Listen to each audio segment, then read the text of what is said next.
Have you ever met someone who was absolutely, completely, 100% sure they were right, but were completely wrong? Someone who barely knew anything about a subject, but talked about it like they were the world's leading expert. Maybe it was a coworker. Maybe it was a family member. Maybe it was you. This is called the Dunning-Kruger Effect. And once you understand it, you'll never see confidence the same way again. But here's the thing most people don't realize. This isn't just about stupid people thinking they're smart. It's about all of us. Every single person watching this right now has fallen into this trap, in ways they probably don't even know about yet. Let me paint you a picture. Imagine it's 2019. A man named Marcus has just discovered investing. He reads 3 articles about the stock market. He watches 4 YouTube videos about trading. He opens a brokerage account. And within 2 weeks, he is convinced he has figured out the stock market. He starts giving advice to his friends. He talks about market trends at dinner parties. He genuinely believes he understands something that professional investors spend decades studying. 3 months later, his portfolio is down 40%. Sound familiar? That is the Dunning-Kruger effect in real life. And Marcus is not unusual. Marcus is all of us, in different areas of our lives. In 1999, 2 psychologists at Cornell University, David Dunning and Justin Kruger, ran a series of fascinating experiments. They tested students on logic, grammar, and humor. Then they asked each student, "How well do you think you performed compared to everyone else?" The results were shocking. The students who scored in the bottom 25%, the ones who performed the worst, believed they had performed above average. Not just a little above average. Way above average. They estimated they were better than 62% of their peers. In reality, they were in the bottom quarter. They were so unskilled that they literally couldn't recognize their own incompetence. Think about that for a second. The less you know about something, the less you know that you don't know it. Dunning himself described it this way. The skills needed to produce a correct answer are the same skills needed to evaluate whether an answer is correct. In other words, if you don't know enough to do it well, you also don't know enough to realize you're doing it badly. But here's where it gets even more interesting. What about the students who scored at the top? The ones who actually knew the most? They did something completely unexpected. They underestimated themselves. The smartest people in the room assumed everyone else was just as knowledgeable as them. So they thought their performance was just average. This is the Dunning-Kruger effect in its full form. A mountain of confidence built on a valley of ignorance. And a valley of confidence built on a mountain of knowledge. The graph looks like a roller coaster. You start with 0 knowledge, 0 confidence. Then you learn a little bit. And your confidence explodes. You hit what researchers call the peak of Mount Stupid. That glorious, delusional summit where you know just enough to think you know everything. Then reality hits. You learn more. You realize how complex the subject really is. Your confidence crashes into what's called the Valley of Despair. The place where real learners spend a lot of time. Questioning everything. Feeling like an imposter. But here's the good news. If you keep going, if you push through the valley, your confidence slowly, steadily rises again. This time built on something real. Something earned. That's the slope of enlightenment. And the people who reach it? They are quietly, calmly, genuinely good at what they do. Let's make this real. Think about the first time you tried to cook a complicated meal. Day 1, you watched one YouTube video. Suddenly you felt like Gordon Ramsay. You were ready to open a restaurant. But then you actually tried to cook it. And it was not great. That moment of overconfidence, right after learning just a little. That is the peak of Mount Stupid. It has a name because it happens to everyone.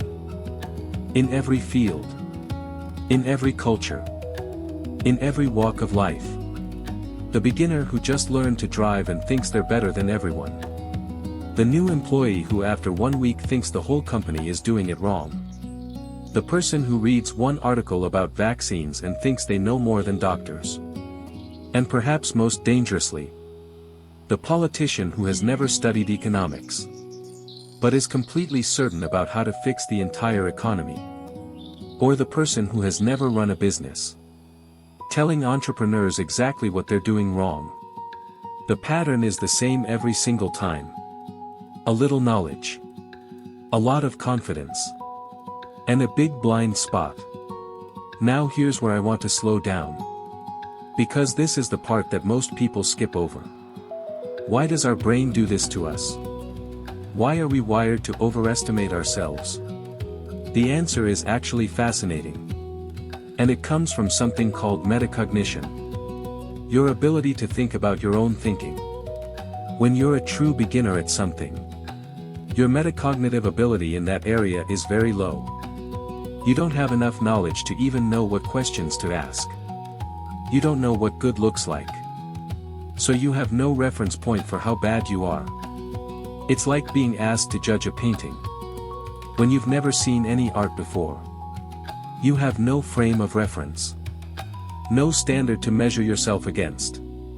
So you default to, hey, seems fine to me. But there's another reason too. Our brains are prediction machines. They are constantly trying to build a map of reality, so we can navigate the world efficiently. And a confident map, even a wrong one, feels better to the brain than no map at all. So when we learn something new, our brain rushes to build that map. It fills in the gaps with assumptions. It smooths over the uncertainties. And it presents us with a feeling of understanding that is far more complete than the reality. In evolutionary terms, this made sense. A caveman who was paralyzed by uncertainty didn't survive long enough to hunt, gather, or protect his family.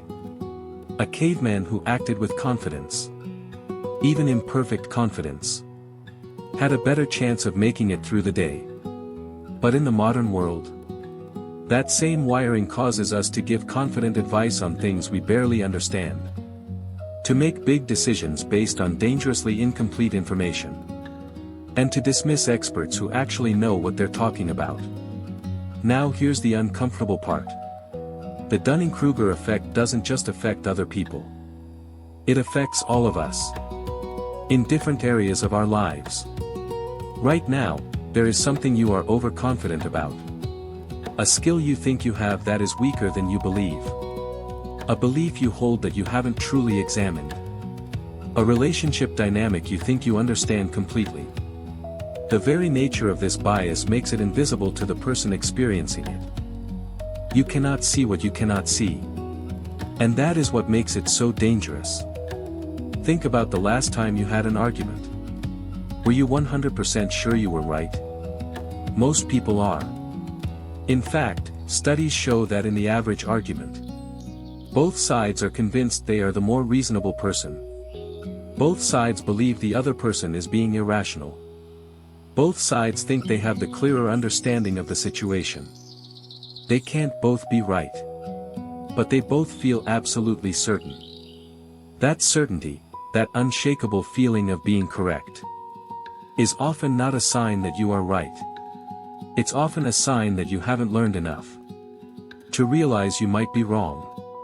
So how do you protect yourself from this? How do you make sure the Dunning-Kruger effect isn't quietly running and ruining your decisions? 3 things.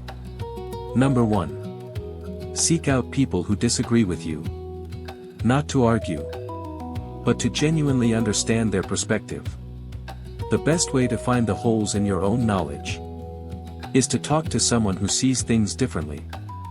When someone challenges your view, your first instinct is probably to defend yourself.